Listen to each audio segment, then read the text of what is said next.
Well, hello everyone, and welcome back to Cooking with Mary Sue. This is another really short, impromptu, unplanned video. I wasn't going to do one day because my kitchen's not 100% through.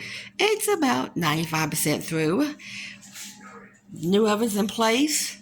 I'm slowly starting to unpack my new countertop appliances because they threw out all my stuff on the counters back in June when I had the kitchen fire in here. Due to lightning, not due to my cooking. And Servpro's got a little bit left to do. The day after they installed the oven about a month ago, look over here, the microwave died. So now they got to replace the microwave, and I think that's the last thing. And then they'll come in and do another cleanup of the kitchen. I did finally get my sink working. It's installed and hooked up, and the carpenter put new doors. No, he used my old doors but made them shorter under there. And here's my plume de la plume of the kitchen. I changed the light fixture out. Got a beautiful new waterfall chandelier in here.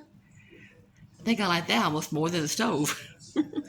New countertops were put in. The cabinets were painted a pretty, I chose a lemon looking yellow called Summer Sun.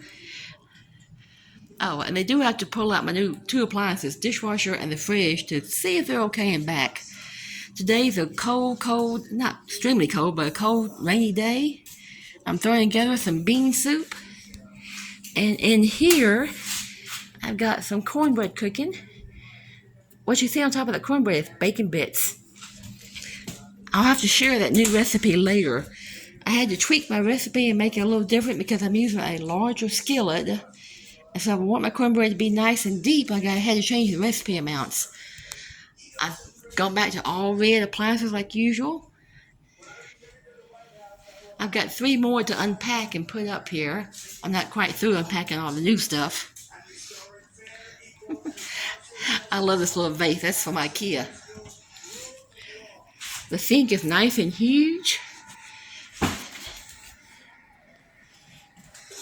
The carpenter even did a nice job of this trim on the side to fill in the gaps, and it goes underneath there. I fall in love with Pioneer Woman. That and her utensil holder over here.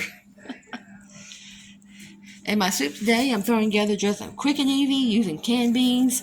That's a lot faster than dry beans.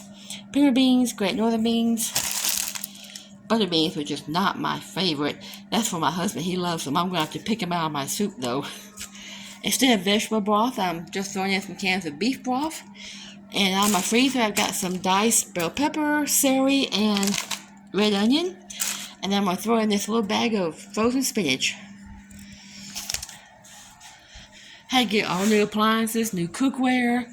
Since I have an induction top now, it cooks differently. I couldn't use my old cookware on here. So all my cookware is new.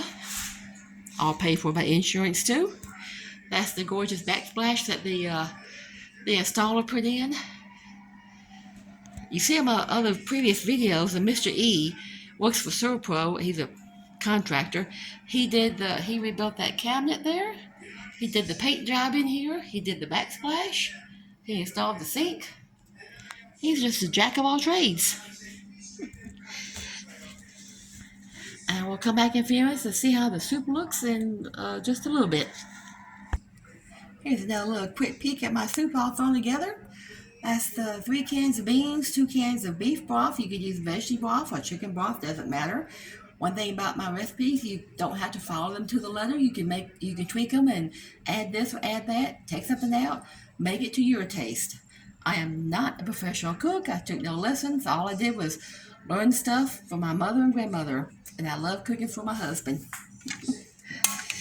Sometimes we have different tastes. He has dietary restrictions. I don't. I have to see, if it's just for me, I would add a can of tomatoes in here, but I can't because he's going to eat it. He can't eat tomatoes very much. But I added the butter beans for him, which I hate, but I'll pick them out for me. That's okay. He's not too crazy about spinach either, but once this thaws out, it'll be real tiny all through there, and maybe he won't even notice it. I'm not going to tell him. We'll come back and look at this in a little while. I'll let it come to a boil, then let it simmer a while. Probably needs to cook at least 30 to 40 minutes, let all the taste blend together. We're going to have this for supper tonight, which is not for another 3 to 4 hours. Ooh, let's look at the cornbread. I like the way these doors open. Ooh, steam, steam, steam. It's getting done. Maybe by another 10 minutes, I'll take it out. We'll peek at it. Just took the cornbread out, and it's just like my husband likes it. He loves it golden brown. I prefer it just a little bit lighter, but it's okay. I like it like this also. That'll make him happy. All this dark stuff is bacon bits I put on top for a change. I've never done that before, but it smells wonderful.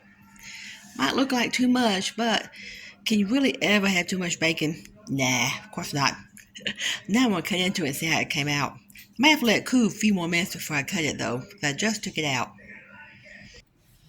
Now, here's what it looks like cut, and it came out just perfect. It didn't stick in the skillet. The outside's nice and crunchy, but the inside is really soft, and it's firm. It didn't fall apart when I cut it. I hate cornbread that falls apart when you try to cut it and butter it. Oh, I don't like it fall apart, so I make it a different way so it doesn't fall apart. And I will put this recipe on my next video and show y'all how I made it. Now I gotta put some butter inside. Here it is, buttered. I was able to slice it nice. It stayed together pretty well. One little piece, that's the crunchy part. That's the good part to eat like that. I'm gonna eat it now. Almost like a potato chip. Or corn chip, rather, it's corn. But that held together nice, just like I like it. I like my cornbread to hold together.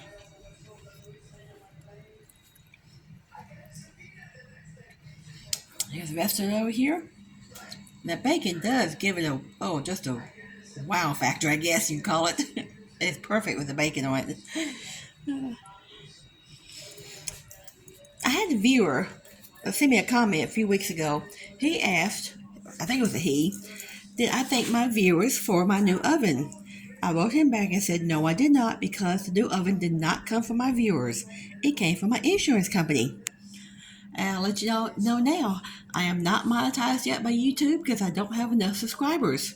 So please share this video and all my videos with your friends and family. Try to increase my subscribers.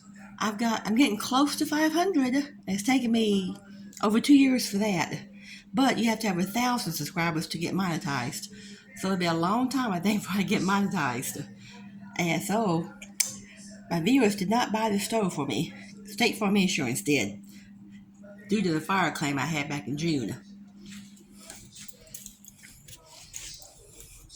And a little bit later, we'll check on the soup. Here's the soup bubbling. I've got it on medium. So basically, it's done. Everything in there is done. I can turn it down low and just let it simmer a while. And I'll be ready for supper in a little bit.